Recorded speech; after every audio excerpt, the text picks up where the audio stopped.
여러분, 먼저 질문을 또 하나 드리겠습니다. 성경에서 제일 중요한 구절, 정말 소중하다고 생각하는 구절 뽑아보시라 그러면 여러분은 어떤 말씀이 기억이 나십니까? 성경에서 중요한 구절, 중요한 말씀, 여러 가지가 있을 수 있겠습니다만은 저는 만약에 저에게 뽑으라 그러면은 구약의 하나, 신약의 하나 이렇게 뽑을 수 있을 것 같습니다. 구약은 창세기 1장 28절의 말씀입니다. 1장 28절이 무엇일까? 여러분 궁금하시죠? 조금 이따 설명드릴게요. 구약에서 1장 28절을 저는 하나 뽑을 수 있을 것 같고, 신약에서 뽑으라 그러면 바로 오늘 1장 8절에 있는 내용을 가지고 저는 정말 뽑고 그리고 자랑스러워하고 싶은, 정말 중요하다고 생각하는 그런 말씀입니다. 여러분, 저와 여러분에게 하나님의 말씀은 그저 역사적인 하나의 통찰, 역사적인 지식 또는 신비한 글귀 또는 어떤 정보와 지식을 주는 것이 하나님의 말씀이 아닙니다. 하나님의 말씀은 오늘도 살아계셔서 역사하시고 운동력이 있어서 우리의 삶을 터치하시고 만지시기를 원하시는 하나님 아버지의 고유한 영역이며, 또 하나님께서 지금도 이 말씀을 가지고 오늘 붙잡아 주시며 우리의 삶의 대답을 주시기를 원하시는 하늘에 속한 음성인 줄로 믿습니다. 그래서 이 말씀이 우리에게 유익하고 말로 표현할 수 없이 감사하고 또 감격해야 하는 것들인 것이죠. 우리가 어떻게 살아가야 되는가, 또 어떻게 살 수 있을까, 또 어떻게 사는 것이 맞는가, 또 그렇게 살기 위해서 어떻게 정말 행해야 하는가라는 것들을 우리에게 자세히 말씀해 주시는 것이기에 이 말씀은 너무나도 소중한 것입니다. 그런 면에서 제가 조금 전에 제가 개인적으로 뽑기를 원한다라고 했던 구약의 창세기 1장 28절의 말씀은 구약에서 정말 중요한 말씀 중에 하나인 것 같아요. 왜 그렇습니까? 인간은 이렇게 살아야 된다라는 말씀을 집중해서 말씀해 주시는 구절이기 때문에 그렇습니다. 창조주께서 직접 말씀하신 부분이에요. 하나님의 창조의 비밀이나 우주의 비밀을 사람들과는, 인간과는 하나님은 쉐어하지 않으셨습니다. 공유하지 않으셨어요. 어떻게 해가 만들어졌는지, 그리고 어떻게 이 모든 이 만물이 구성되어 있고 구조가 이루어졌는지에 대한 그런 내용들은 정말 우리는 이해할 수 없는 부분입니다. 그렇게 하나님이 모든 것들을 우리에게 다 쉐어하지는 않으셨습니다. 그러나 그 모든 부분은 창조주의 소관이시고, 우리에게 그런 것은 너희들이 염려할 바가 아니라 너희들이 해야 할 일이 있다. 세상은 그렇게 내가 다 운영을 하는데 너희들은 해야 할 이 일을 집중하도록 하여라라고 정해놓으신 것이 창세기 1장 28절이요 우리의 인생이다라는 것입니다.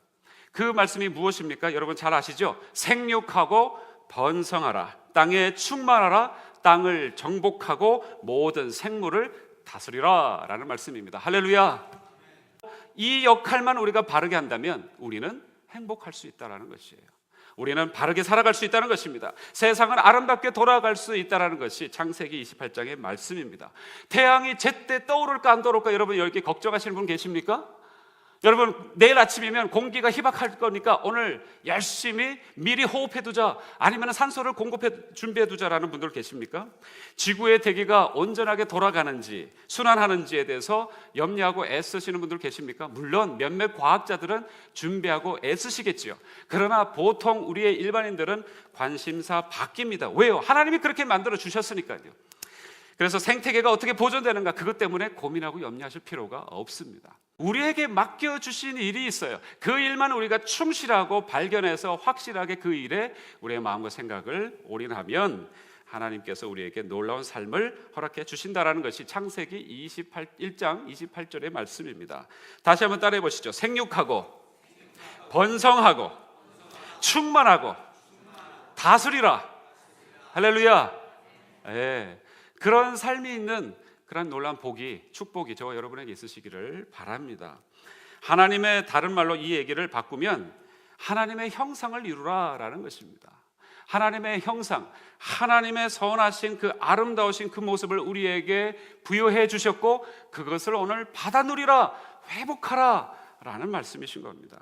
그것이 세상에서 흔히 얘기하는 내적 치유의 어떤 얘기를 많이 하는데, 그것이 진정한 내적 치유라고 저는 확신합니다. 그것이 진정한 회복이라고 믿습니다. 우리에게 아픈 구석이 있잖아요. 지금도 골마 터져가는 구석이 있잖아요. 그걸 어떻게 회복할 수 있을까요? 물론 바깥에 인간이 할 수 있는 모든 방법을 우리가 다 동원해야 되겠지만, 그러나 그것은 아주 작은 부분에 불과합니다. 가장 근본적인 치유와 가장 근본적인 회복의 방법은 생육하고 번성하고 충만하고 땅에 충만하게 다스리라는 이 말씀을 가지고 우리의 해야 할 그 일을 하나님 안에서 발견하고 그 자리에 있는 것이라고 믿습니다.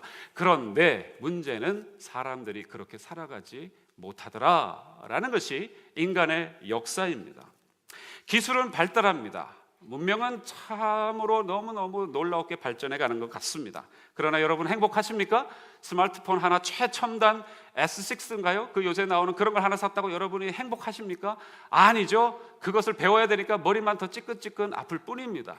편한 것 같지만 문명은 우리에게 절대로 행복과 기쁨을 주지는 못합니다.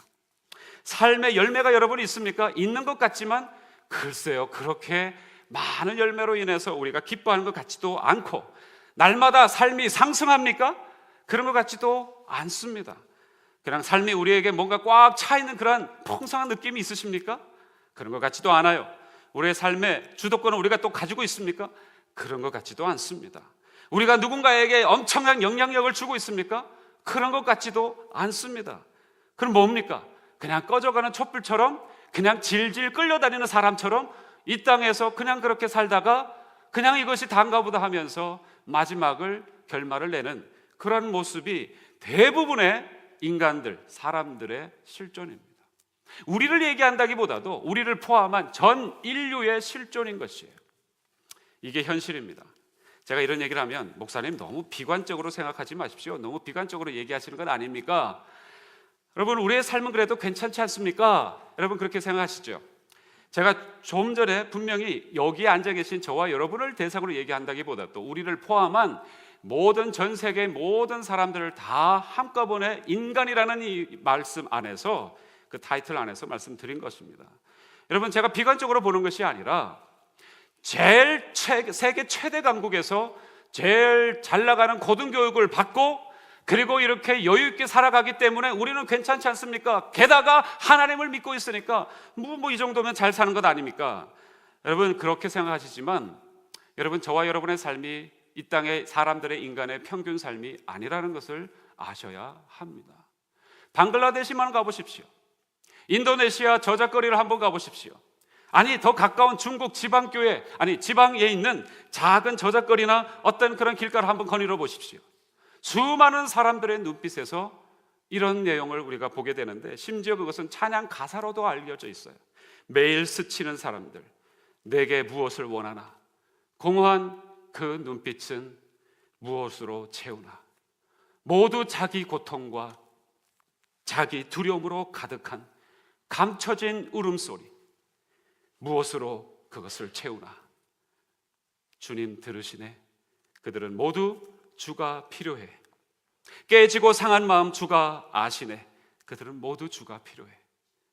여러분, 정말 우리의 삶을 조금만 이 아우로보트라 그러죠. 우리의 삶에서 조금만 벗어나서 주변을 정작 우리가 눈을 들어 보게 된다면 수많은 사람들이 공허한 눈빛으로 갈망하는 가운데 살아가고 있다는 것을 보게 됩니다. 여러분, 역사를 조금만 살펴보면 전쟁의 기록들이 있습니다. 우리나라도 어마어마한 기록들이 있죠. 그리고 여러 가지 전염병이다, 기근이다, 홍수다, 많은 그런 내용들을 우리가 역사로 잠시 잠깐 또는 TV 뉴스로 접합니다. 한 줄 기사로 나와 있는 것이 대부분입니다. 그러나 그런 내용들 이면 속에 사실 구체적으로 얘기하는 것이 무엇입니까? 수많은 사람들이 이유도 없이 의미도 없이 고통스럽게 살다가 죽어간 수백, 수천, 수만의 사람들의 이야기를, 그 죽음을, 그 인생들의 얘기를 말하는 것 아니겠습니까?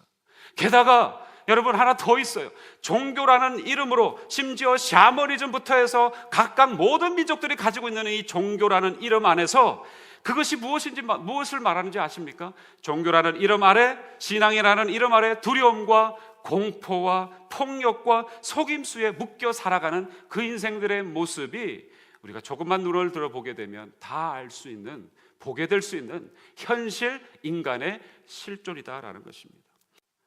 사도행전 1장 8절의 말씀은 바로 그런 의미에서 하나님이 저와 여러분에게 다시 한번 주시는 메시지입니다. 그래서 저는 신약에서 가장 중요한 메시지 중에 구절 중에 하나라고 말씀드린 것이에요. 여러분, 오늘 이렇게까지 길게 서론을 말씀드린 것은 오늘 이 본문에 나오는 배경과 같은 내용이기 때문에 제가 설명을 드렸습니다. 오늘 이렇게 말하게 된 까닭, 이 배경, 어떤 배경이 또 있느냐? 자, 6절 다시 한번 보시죠. 저희가 모였을 때에 예수께 묻자와 가로되 주께서 이스라엘 나라를 회복하심이 이때니까 하니. 예수님이 부활하셨습니다. 그래서 놀라웠게 이 제자들은 흥분을 감출 수가 없었어요. 또 예수님을 만났으니 돌아가신 주님인 줄 알았는데, 그리고 자신들의 인생은 이제 끝났구나, 이제 우리에게 과연 소망이 있는가라고 생각했던 그들에게 우리 주님이 다시 나타나신 거예요. 얼마나 반가웠겠습니까? 얼마나 흥분되고 놀란 상태였겠습니까? 부활하신 주님을 뵙고 정말 주님이신가 하면서 정말 다시 한번 눈을 씻고 또 눈을 씻고 마음을 추스려서 이제 마음을 다해서 뜻을 다해서 그동안 궁금했던 그 한마디 내용을 예수님에게 물어보는 장면입니다. 뭐라고 물어봅니까? 제자들이 이 이스라엘 나라를 회복하시는 것이 지금 이때입니까? 이렇게 물어보는 것입니다. 제일 먼저 물어본 내용, 여러 가지 얼마나 물어볼 게 많겠습니까? 그런데도 불구하고 그 중에서 딱 한 가지, 지금 이때가 이스라엘을 회복하시는 것이 바로 지금이십니까? 여러분, 당연히 그렇게 생각할 수 있었던 것이 예수님이 다시 부활하셨지 않습니까? 죽음을 이기셨지 않습니까? 부활하셨지 않습니까? 참 메시아로 유감없이 나타나셨지 않습니까? 그러니 돌아가시기 전에 계속해서 말씀하셨던 그 하나님의 나라, 하나님의 통치, 회복, 이 힐링, 이런 것들을 이 제자들이 이제 본격적으로 정말 하나님께서 이제 그때 바로 이 순간에 행하시는 것이 아니겠느냐라는 그런 질문을 하는 것이죠. 단순하게 여러분, 이 정치적인 이스라엘 정권을 다시 회복하실 것입니까? 라고 묻는 것이 아닙니다. 그렇게 주석가들이 얘기하는 분들도 계시는데 저는 그 이상으로 이 제자들은 물었다고 저는 믿습니다. 이스라엘을 회복하는 게 이때입니까? 바로 이 인류의 처절하게 짓눌린 몸부림을 하나님께서 드디어 치유하실 때가 바로 이때이십니까? 그동안 그렇게 죽으시기 전까지 우리에게 얘기하셨던 하나님의 나라의 통치가 지금이십니까? 우리말로 바꾸면 그동안 지긋지긋하게 내 삶 속에서 가져왔던 문제를 드디어 회복하시는 것이 지금이십니까? 이걸 지금 제자들은 묻는 것이에요. 그런데 예수님의 대답은 참으로 늘 그러시지만 좀 엉뚱하시기도 하고 좀 당혹스럽게 우리를 만들기도 합니다. 뭐라고 하십니까? 애매모호한 대답을 하시는데, 때와 기한은 아버지께서 자기의 권한에 두셨으니 너희의 알 바 아니다 라고 얘기하십니다. 언제인지, 지금인지, 나중인지, 아니면 내일인지, 모레인지, 엊그제였는지 그런 거 너희가 알 바가 아니다, 대답을 거부하신 것입니까? 그런 거 말해주기 싫다라는, 그래서 핀잔 주고 늘 너희들은 역시 너희들 아젠다에 바쁘구나 하시면서 창피를 주시는 장면이십니까? 아니에요. 오히려 정확하게 대답하시는 그러한 대목입니다. 하나님의 나라고 듣고 우리가 늘 얘기하지만 그 모든 것들은 하나님이 다 준비하셨다는 얘기입니다. 오로지 한 가지, 그 하나님의 놀라운 창조의 능력이 이 시간 너희에게, 분명히 이 시간 이후로 너에게 올 것인데 그것만을 기대하라라는 뜻입니다. 여러분, 저와 여러분에게 메시지로 바꿔드립니다. 교회에 열심히 다니지만 과연 이 교회가 언제 부흥할까, 또 내 삶이 어떻게 될까, 내 기도 제목이 어떻게 될까, 그런 것들은 때와 기한은 다 아버지께서 아시고 아버지의 소관인 줄로 믿습니다. 우리가 있어야 할 자리는 분명히 내 삶을 회복하시겠다고 하시는 하나님의 음성을 듣고 믿고 하나님을 바라보시는 것인 줄로 믿습니다. 이것이 오늘 메시지예요. 모든 것은 이미 다 준비가 끝났다라는 얘기입니다. 오직 너희에게 일어날 그 일만 일어나면 된다라는 것이 사도행전 1장 8절의 말씀입니다. 그러므로 이 사도행전 1장 8절의 말씀은 조금 전에 말씀드렸던 창세기 1장 28절의 말씀을 새로운 시대로 부가시키면서 분명히 내가 창세기 때부터 약속한 그것을 이제 분명히 이제로부터 내가 이행하겠노라, 실행하겠노라, 완성시키겠노라라는 새로운 삶의 이야기, 새로운 삶을 살아가는 사람들의 이야기로 바꿔주겠다라는 하나님의 천명이신 것입니다. 여러분, 오늘 이 말씀은 그래서 세 부분으로 나눠져 있습니다. 세 가지를 좀 살펴보면서 더 깊게 은혜를 나누고자 합니다. 첫 번째, 따라해 보시죠. 성령이 너희에게 임하시면, 성령의 임하심이 새로운 삶의 출발인 줄로 믿습니다. 여러분, 이 자리에 계신 모든 사랑하는 권속들, 모든 심령들에게 부탁, 권면, 축복합니다. 성령 하나님이 여러분에게 임하시기를 축복합니다. 성령 하나님이 여러분에게 임하셔야 저와 여러분의 삶은 바뀌어지는 것입니다. 여러분, 성령님이 임하지 않으면 사람이 어떤 것을 준비한다 할지라도 아무 일도 일어나지 않습니다. 그러나 설사 준비하지 못하고 설사 어려운 가운데 심지어는 죄 가운데 있다 할지라도 성령 하나님이 임하시면 그 사람은 새로운 삶으로 컨버전 되는 놀라운 은혜가, 새로운 삶을 누리는 놀라운 하늘의 은혜가 그에게 임하는 줄로 믿습니다. 여러분, 근데 문제는 뭐냐면 인간이 살아오면서 우리가 갖고 있는 나름대로 시스템이 참 문제입니다. 그 시스템이란 게 뭡니까? 거기에 갇혀 있어요. 무임이라든지 용서 못하는 것, 타락한 것, 또 방탕과 그 이기심과 그 욕망과 욕심과 게으름과 그 오만과 편견과 두려움, 그리고 그 분노의 삶은 우리를 한 시스템으로 묶어놓습니다. 요동 꼼짝달싹 못하게 그 시스템 안에 우리는 갇혀 있을 때가 대부분입니다. 그리고 그것은요, 시간이 가면 갈수록 점차 엄청난 힘을 가지고 우리를 굳어버리게 만듭니다. 그런데 우리는 그걸 깨워보려고 하지만 설사 깨달았다 할지라도 깨뜨릴 수 없는 그러한 문제 가운데 더 심각하게 봉착합니다.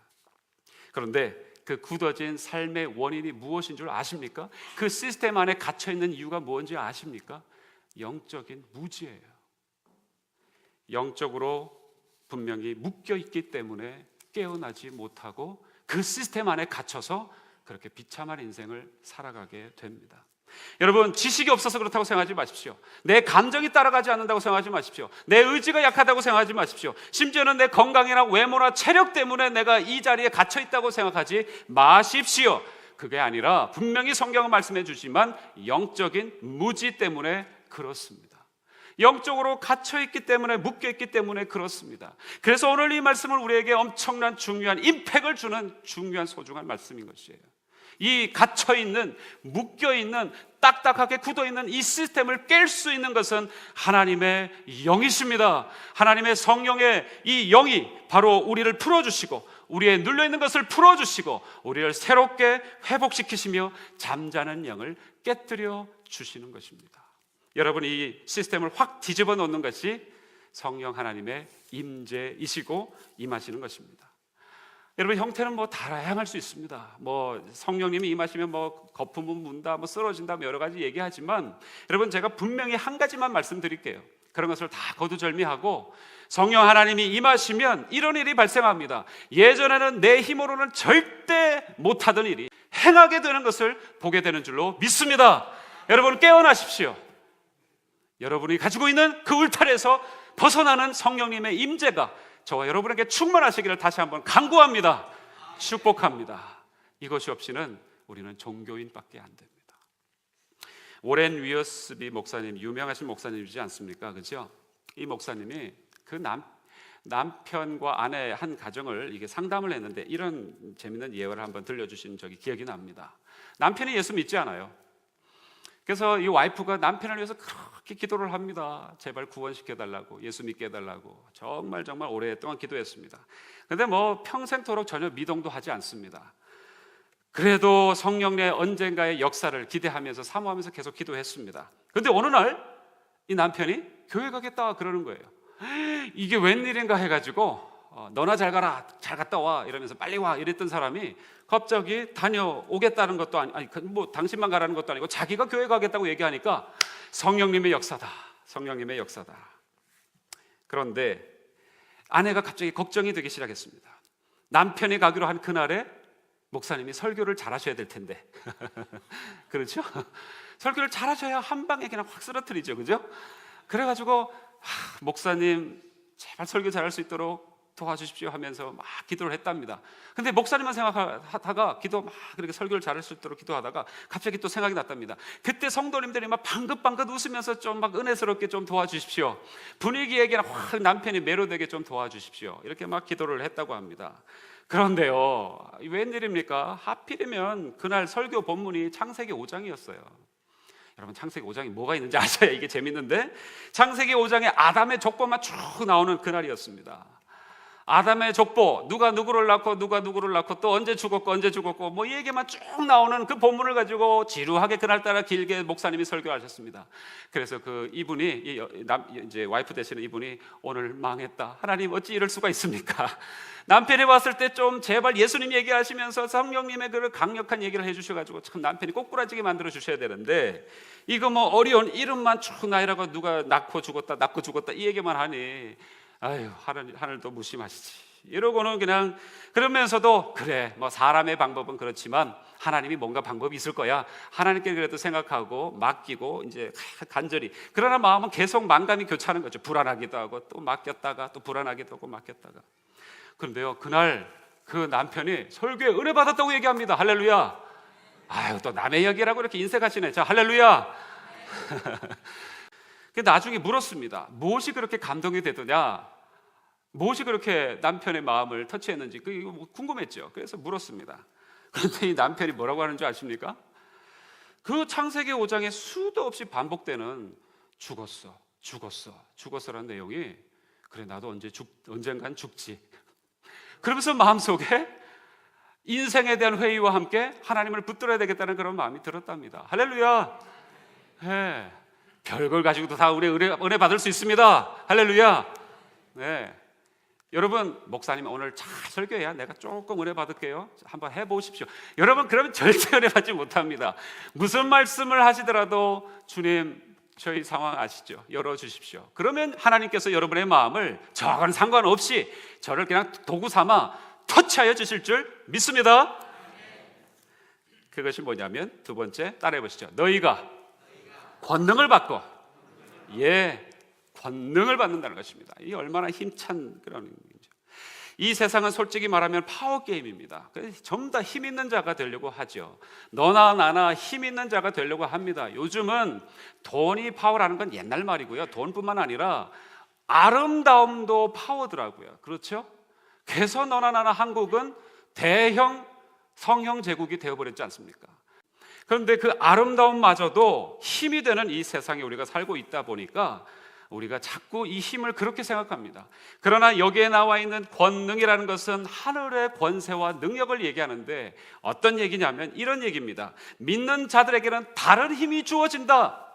세상에 얘기하는 그런 정치적인 경제적인 그런 따위의 파워가 아니라 유혹을 이길 수 있는 힘, 내 힘으로는 용서할 수 없었지만 그러나 이 힘이 들어와서 나의 괴로움을, 이 무능력을 바꿔서 오히려 그 연약한 자에게 더 가까이 나가서 용서를 증거할 수 있는 힘, 교묘한 속임수로 우리를 집요하게 지금도 끌고 나를 저 나락으로 떨어뜨리려고 하는 세상 논리를 거스르는 그 권세, 고집과 편견과 아집으로 내 자존심 챙기기에 바쁜 이 정욕을 내려놓을 수 있는 힘, 이 권능을 주시겠다고 약속하신 겁니다.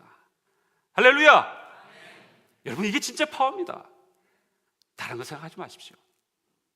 우리가 세상 파워 가지고 있어봐야 오히려 하나님으로부터 다 나중에 무장해제 당합니다. 그때서야 그것이 힘이 아니었구나 깨닫게 되는 시간이 오는데 우리 빨리 바꿔치기 하셔야 됩니다. 그리고 세 번째, 한 가지 더 말씀드립니다. 따라해 보시죠. 내 증인이 되리라. 할렐루야. 이것이 새로운 삶의 결론입니다. 증인으로 살아가는 삶을 얘기합니다.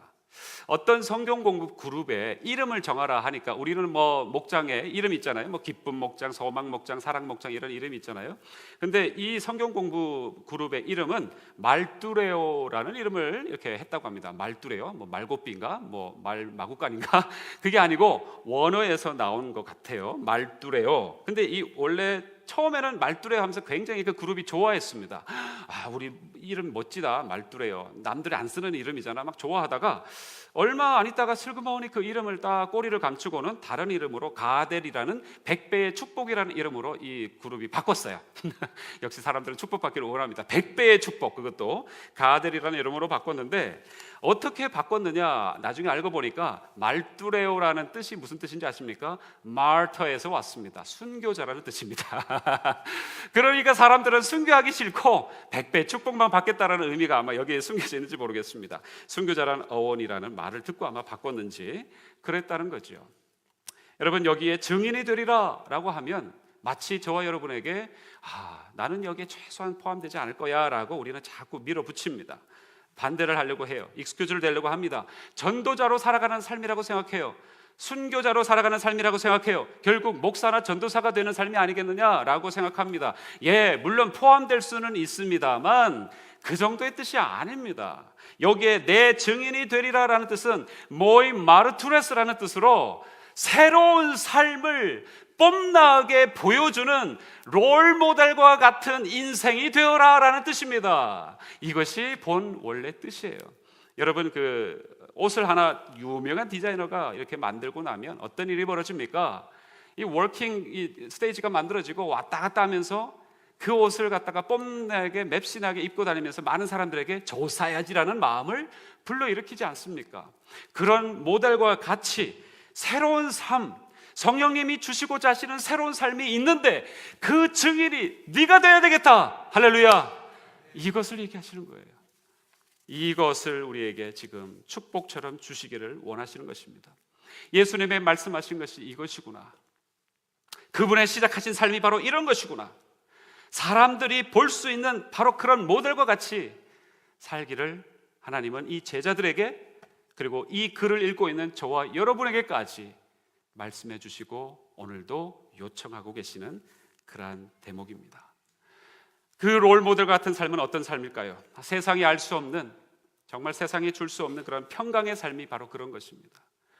그리고 아무런 목적도 없이 살아가는 사람에게 뭔가 다른 비전을 제시하는 비전의 삶, 그리고 아무도 용서하지 못하는 그런 삶조차도 용서하는 그런 용서의 삶을 보여주는 그런 모델과 같은 삶, 기쁨의 삶, 능력의 삶, 감사와 풍성한 은혜의 삶을 보여주는 하나님의 롤 모델과 같은 바로 그 삶을 우리 주님은 원하시고 계시는 것입니다. 그것이 바로 생육하고 번성하고 충만하고 다스리는 삶인 줄로 믿습니다. 여러분, 그래서 창세기 1장 28절의 말씀이나 오늘 읽었던 사도행전 1장 8절의 말씀은 같은 말씀이에요. 여러분, 그런 은혜가 저와 여러분에게 있기를 원합니다. 놀라운 결론만 하나 더 맺고 말씀을 마치려고 합니다. 창세기 1장 28절은 명령문이었습니다. 생육하라, 번성하라, 충만하라, 다스리라, 다 명령문이었습니다. 커맨드 하시는 거였습니다. 근데 오늘 이 말씀은 뭐라고 하십니까? 여러분, 뭐라고 우리가 지금까지 읽으셨죠? 성령이 너에게 임하시면 너희가 따라해 보시죠. 권능을 받고 그 다음에요, 내 증인이 되리라 라고 명령하시지 않고 예언하셨습니다. 저는 여기에 얼마나 감사한지 모릅니다. 성령이 임하시면 권능을 받고 내 증인이 되리라. 여러분, 예언은 그 예언을 받는 자의 기쁨입니다. 여러분이 어떤 상황이 있든지 상관없이 그 예언, 하나님의 생각, 하나님의 약속이 이루어진다는 뜻입니다. 할렐루야. 명령은 지키면 그렇게 되지만 안 지키면 그만, 이거지 않습니까? 그러나 예언은 하나님이 우리의 형편, 우리의 생각은 상관없이 내가 그것을 이루겠다고 하시는 하나님의 의지입니다. 하나님이 지금 소망이 가득 차서 이 말씀을 해주시는 것입니다. 하나님의 약속이 가득 차서 내가 이렇게 이루어주마라고 지금 생각하시는 것입니다. 할렐루야.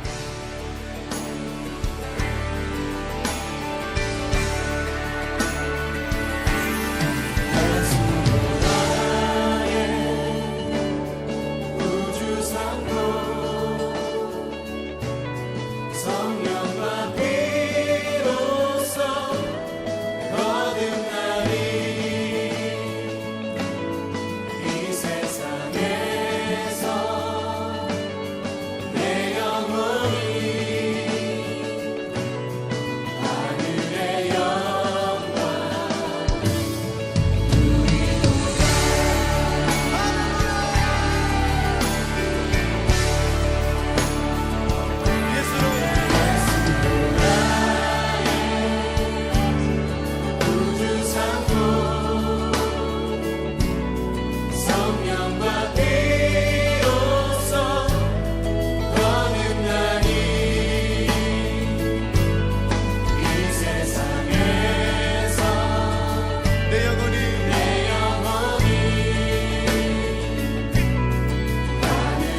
이것이 나의